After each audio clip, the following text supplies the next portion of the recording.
instruments médicaux les plus raisonnables et logiques de la médecine. Mais il a utilisé tous ces soins, la lèvre est toujours sur lui. Il y a des choses qu'on appelle spirituelles.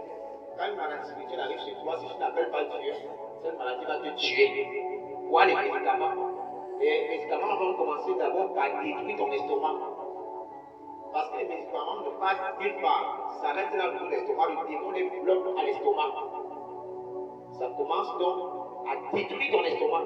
À un moment, tu n'auras plus l'appétit. Dès que tu veux manger, tu revomis. Le décret de mort est arrivé.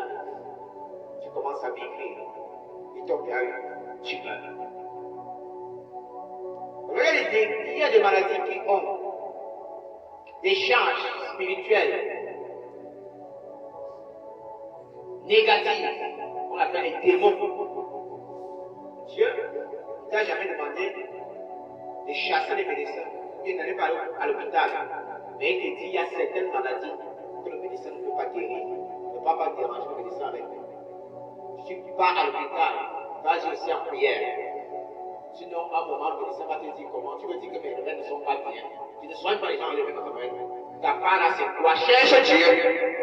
Le médecin va te dire cherche Dieu. Romains chapitre 8, à partir du verset 26. Il n'est pas la première langue. S'il vous met un peu de doctorat en théologie là, de côté, lisons Romains chapitre 8, à partir du verset 26. Il vous explique ce que c'est. De même aussi, l'esprit nous aide dans nos faiblesses d'aider. Avec ce que là, tu ne peux plus. On vient faire ce que tu ne peux pas. Car nous ne savons pas ce qui nous convient de demander à nos prières. Si un pasteur n'a pas le parler en langue, il se taise. Tout simplement. C'est une grâce qui vient du ciel. Car nous ne savons pas ce qui nous convient de demander dans nos prières. Tu as le paludisme, mais tu es en train de dire à Dieu, Seigneur Jésus, guéris-moi, pardon, chasse la typhoïde en moi. Vas-y, mais je t'ai donné le Saint-Esprit pour qu'il intercède pour toi. Le Saint-Esprit, lui, me dit qu'il s'agit du paludisme dont tu me parles de la typhoïde. Reste donc dans tes livres de prière.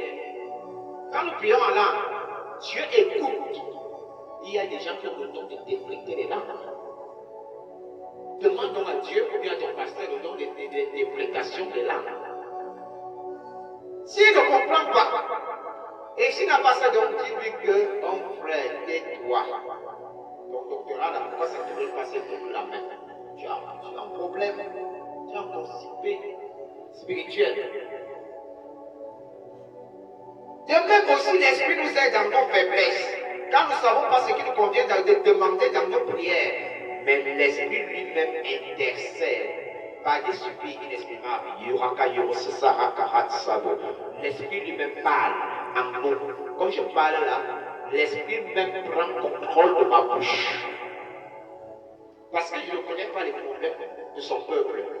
Il me dit, pardon, c'est comment nous douer. C'est comment nous douer.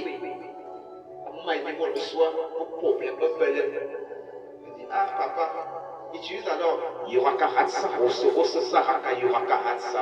Il parle et il guérit celui qui a créé. Laisse-lui parler à toi, laisse parler l'esprit.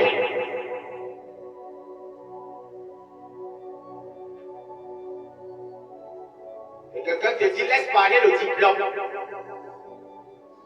Mon frère, le diplôme est utile lorsqu'il est coordonné par le Saint-Esprit. Mais lorsque le diplôme prend le dessus sur Dieu, parce que le Saint-Esprit est Dieu, lorsque le diplôme théologique prend le dessus sur le Saint-Esprit, alors le diplôme là devient un diplôme en bois qui ne sert de rien. On ne peut plus avoir des guérisons, des miracles, des prodiges.